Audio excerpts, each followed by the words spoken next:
ஒரு ஐஏஎஸ் ஆக்குறதுக்கான பயணம், IPS, IRS அல்லது ஐஎஃப்எஸ் அதிகாரி ஆகிறதுக்கான பயணம் ரொம்ப நீளமானது.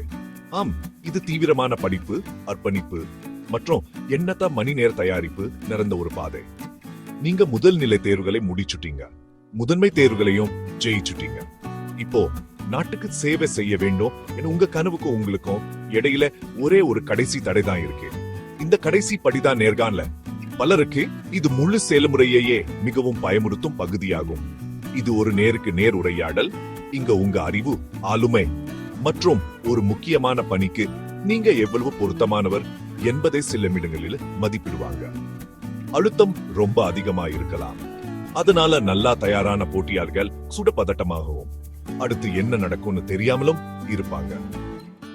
எழுத்து தேர்வுகளை போல இல்ல, நேர்காணல் ரொம்ப தனிப்பட்டது. இது வெறும் பக்கங்களில் எழுதப்பட்ட உண்மைகளையும் புள்ளி விவரங்களையும் தாண்டி போகும். நீங்க யாருன்னு தெரிஞ்சுக்க வாரியம் விரும்புது. அழுத்தமான சூழ்நிலைகளில் நீங்க எப்படி யோசிக்கிறீங்கன்னு பார்க்க விரும்புறாங்க. உங்க எண்ணங்களில் தெளிவையும் உங்க நோக்கங்களில் நேர்மையையும் அவங்க தேடுறாங்க. அதனால்தான் நேர்காணலுக்கு தயாராவது எழுத்து தேர்வுகளுக்கு தயாராவது போல முக்கியமானது.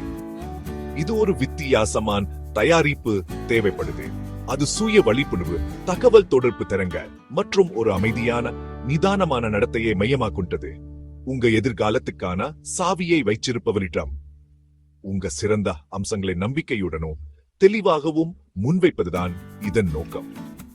யுபிஎஸ்சி போன்ற மத்திய சேவை தேர்வுகளுக்கும் அல்லது டிஎன்பிஎஸ்சி போன்ற மாநில அளவிலான தேர்வாணையங்களுக்கும் நேர்காணலின் முக்கிய நோக்கம் ஒண்ணுதான்.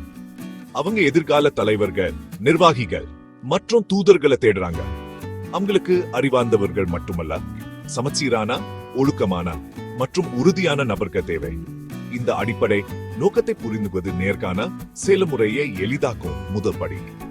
இது வெறும் கேள்விகளுக்கு பதிலளிப்பதிலிருந்து ஒரு அர்த்தமுள்ள உரையாடல ஈடுபடுவதற்கு உங்க கவனத்தை மாற்ற உதவும். இந்த வழிகாட்டி அந்த மாற்றத்தை செய்ய உங்களுக்கு வடிவமைக்கப்பட்டுள்ளது. பதட்டமான தருணத்தை பிரகாசிக்கவும் உங்க மதிப்பை நிரூபிக்கவும் ஒரு வாய்ப்பா மாத்தும். ஒரு முக்கியமான நேர்காணலுக்கு முன் பதட்டப்படுவது என்பது சாதாரணம்தான். உண்மையில் இது அந்த நேர்காணலின் முடிவு பற்றி நீங்க எவ்வளவு அக்கறை கொள்கிறீர்கள் என்பதை காட்டுது. ஆனா கட்டுப்படுத்தப்படாத பதட்டம் உங்கள் முடிவுகளை பாதிச்சு உங்கள் திறமையை குறைத்துவிடும். இந்த பதட்டத்தை ஒருமுகப்படுத்தப்பட்ட நம்பிக்கையா மாற்றுவதுதான் முக்கியம். இந்த வழிகாட்டி அதை எப்படி செய்வது என்று ஒரு தெளிவான படிநிலையான திட்டத்தை உங்களுக்கு வழங்கும். நீங்கள் எதை படிக்க வேண்டும் என்பது மட்டுமல்லாமல் அதை எப்படி அமைதியாகவும் கட்டுக்கோப்பாகவும் படிக்க வேண்டும் என்பதையும் கற்றுக்கொள்வீங்கள். கடைசி நிமிட் பதட்டத்துக்கு இடமளிக்காமல்.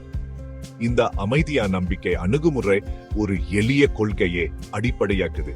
அமைப்பு நிச்சயமற்ற தன்மையை நீக்குது.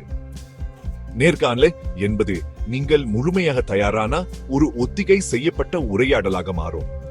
அடுத்து பொதுவான கேள்விகளுக்கு சக்தி வாய்ந்த பதில்களை எப்படி உருவாக்குவது என்று பார்ப்போம். உங்கள் பதில்களை திறம்பட வடிவமைக்க ஸ்டார் முறை போன்ற நடைமுறை நுட்பங்களை நீங்கள் கற்றுக்கொள்வீர்கள். இது நேர்காண குழுவிற்கு உங்கள் பதில்களை தாக்கமுள்ளதாகவும் நினைவில் வைத்துக் கொள்ளும் வகையிலும் மாற்றும். முக்கிய பாடங்களில் கவனம் செலுத்துங்கள் மற்றும் தற்போதைய நிகழ்வுகளை பற்றி தெரிந்து கொள்ளுங்கள்.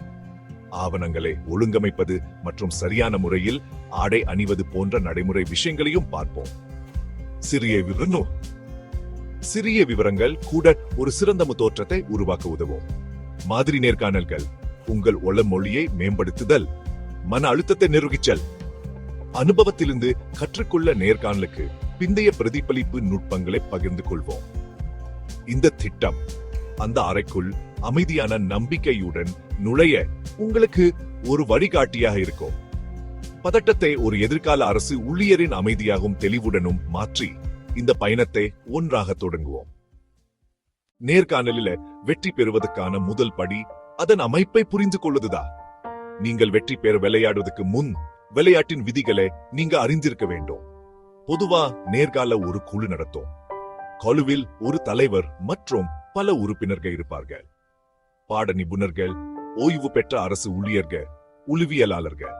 உங்கள் ஆளுமை, அறிவுசார் திறன்கள் மற்றும் நெறிமுறை கடமைப்பை வெளிப்படுத்தும் ஒரு பயனுள்ள உரையாடலை உருவாக்குவதே இவர்கள் நோக்கம். நீங்கள் எதிர்கொள்ளும் கேள்விகளை 3 வகைகளாக பிரிக்கலாம்: தொழில்நுட்பம், நடத்தை மற்றும் சூழ்நிலை. தொழில்நுட்ப கேள்விகள் உங்கள் கல்வி பின்னணி அல்லது முதன்மை தேர்வுக்காக நீங்கள் தேர்ந்தெடுத்த விருப்ப பாடம் தொடர்பானவை. சயா, எனக்கு அந்த குறிப்பிட்ட கோட்பாடு பற்றி தெரியாது, ஆனா அதனுடன் தொடர்புடைய கருத்து பற்றி நான் பேச முடியும். நடத்த கேள்விகள் உங்கள் கடந்த கால அனுபவங்களை ஆராய்ந்து உங்கள் எதிர்கால செயல்திறனை கணிக்க வடிவமைக்கப்பட்டுள்ளன. அவை பெரும்பாலும் இப்படி தொடங்கும்: ஒரு முறை நடந்ததை பற்றி சொல்லுங்கள். நீங்க சவால்களை எவ்வாறு கையாண்டீங்கள்? தலைமைத்துவத்தை எவ்வாறு வெளிப்படுத்தினீங்கள்? ஒரு குழுவில் எவ்வாறு பணியாற்றினீங்கள்? அல்லது மோதல்களை எவ்வாறு தீர்ச்சீங்கள் என்பதை நேர்காணல் செய்பவர்கள் புரிந்து கொள்ள விரும்புகிறார்கள். ஒரு மாவட்ட ஆட்சியரா உங்கள் பகுதியை திடீர் வகுப்புவாத கலவரத்தை கட்டுப்படுத்த என்ன நடவடிக்கை எடுப்பீங்க? இறுதியா சூழ்நிலை கேள்விகள் உங்களுக்கு ஒரு கற்பனை காட்சியை முன்வச்சு நீங்கள் எப்படி பதிலளிப்பீங்கள் என்ன கேட்கும். எனது உடனடி முன்னுரிமை குடிமக்களின் பாதுகாப்பை உறுதி செய்து ஒழுங்கை மீட்டெடுப்பதாகும். முதலில் சட்டவிரோத சட்டங்களை தடுக்க பிரிவு கீழ் ஊரடங்கு உத்தரவை பிறப்பிப்பேன். இரண்டாவதா, காவல்துறை கண்காணிப்பாளருடன் ஒருங்கிணைந்து பதட்டமான பகுதிகளுக்கு படைகளை அனுப்புவேன். மூன்றாவதா, அனைத்து சமூகங்களின் தலைவர்களுடன் ஒரு அமைதி குழு கூட்டத்தை நடத்தி பதட்டங்களை தணிப்பேன். குழு உங்கள் சிந்தனை செயல்முறையை பார்க்க விரும்புகிறது. சூழ்நிலையை பகுப்பாய்வு செய்தல், பல்வேறு பங்குதாரர்களை கருத்தில் கொள்ளுதல், நன்மை தீமைகளை எடை போடுதல் மற்றும் ஒரு தர்க்கரீதியான மற்றும் நியாயமான தீர்வை எட்டுதல். பல தேர்வர்கள் முதன்மை தேர்வுடன் பாடத்திட்ட மறு ஆய்வு முடிஞ்சுட்டது என்று தவறாக நினைக்கிறார்கள். இது ஒரு பெரிய தவறு. ஒரு மூலோபாய மறு ஆய்வு என்பது நீங்கள் வெறும் உண்மைகளை மீண்டும் மனப்பாடம் செய்வது அல்ல. அதுக்கு பதிலாக கருத்துக்களை உருவாக்குவதிலும் பகுப்பாய்வு கண்ணோட்டங்களை வளர்ப்பதிலும் கவனம் செலுத்துங்க. உங்க விரிவான விண்ணப்ப படிவம் என்பது பாடத்திட்டுடன் சேர்த்து நீங்கள் மறு ஆய்வு செய்ய வேண்டிய மற்றொரு முக்கியமான ஆவணம். அவர்கள் பெரும்பாலும் உங்கள் தனிப்பட்ட விவரங்களை பாடத்திட்ட தலைப்புடன் இணைக்கும் கேள்விகளை உருவாக்குவார்கள். ஒரு நிறுவனத்தை பற்றி அறியாமல் வேலை நேர்காணலுக்கு செல்வதை கற்பனை செய்து பாருங்கள். அதே தர்க்கம் சிவில் சர்வீசஸ் நேர்காணலுக்கும் பொருந்தும்.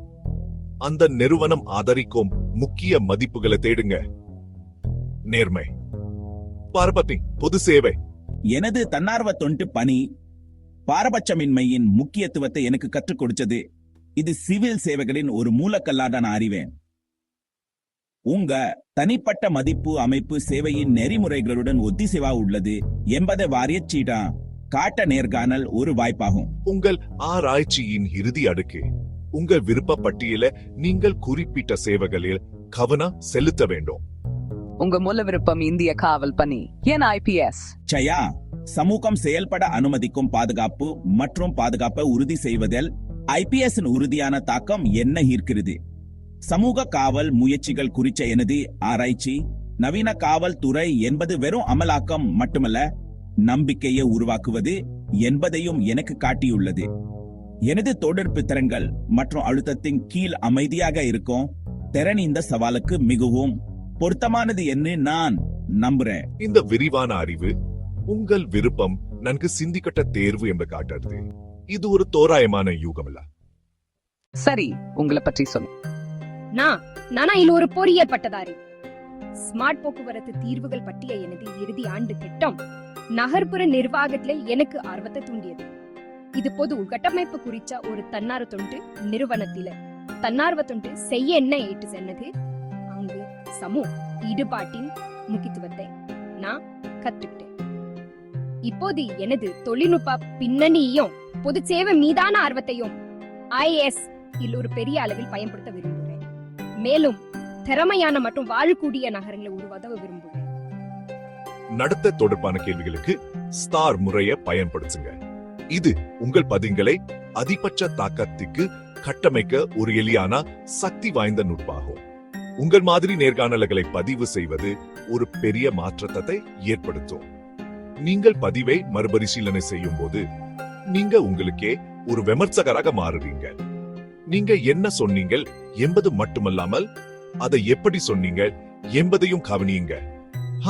இந்த சுய பகுப்பாய்வு உங்க தொடர்பு பாணிய செம்மப்படுத்துவதற்கு முக்கியமானது. உங்கள் ஆடத்தேர்வு உங்கள் முதல் தோற்றத்தின் கடைசி பகுதியாகும். சிவில் சர்வீசஸ்க்கு ஆடை குறியீடு கண்டிப்பா முறையானது மற்றும் பழமைவாதமானது. அலங்காரமும் உடைகளைப் போலவே முக்கியம். உங்கள் தோற்றத்தை அல்லாமல் உங்கள் வார்த்தைகளையும் ஆளுமையையும் வாரியம் கவனிக்க வேண்டும் என்பதே குறிக்கோள். நேர்காணல் நான் நெருங்கும் போது உங்க தயாரிப்பு அறிவை பெறுவதிலிருந்து மன அமைதியை வளர்ப்பதற்கு மாறுது. வெற்றியை காட்சிப்படுத்துங்க. இந்த மன ஒத்திகை உங்கள் மூளையை வெற்றிக்கு திட்டமிடுகிறது. பயத்தின் படங்களை ஒரு நேர்மறையான ஸ்கிரிப்ட் மூலம் மாத்துகிறேன். இறுதியா நேர்காணலுக்கு முந்தைய இரவு ஓய்வுக்கானது, மனப்பாடம் செய்வதற்கானது அல்ல. 8 மணி நேரம் முழுமையாக தூங்குங்கள். நீங்க நீண்ட மற்றும் கடினமான பாதையில் நடந்து வந்துள்ளீங்க. இப்போது உங்க தயாரிப்பை நம்பி, உங்களை நம்பி நீங்கள் ஆக வேண்டிய அர்ப்பணிப்புள்ள, சிந்தனமிக்க மற்றும் திறமையான அதிகாரியே வாரியத்துக்கு காட்ட வேண்டிய நேரம் இது.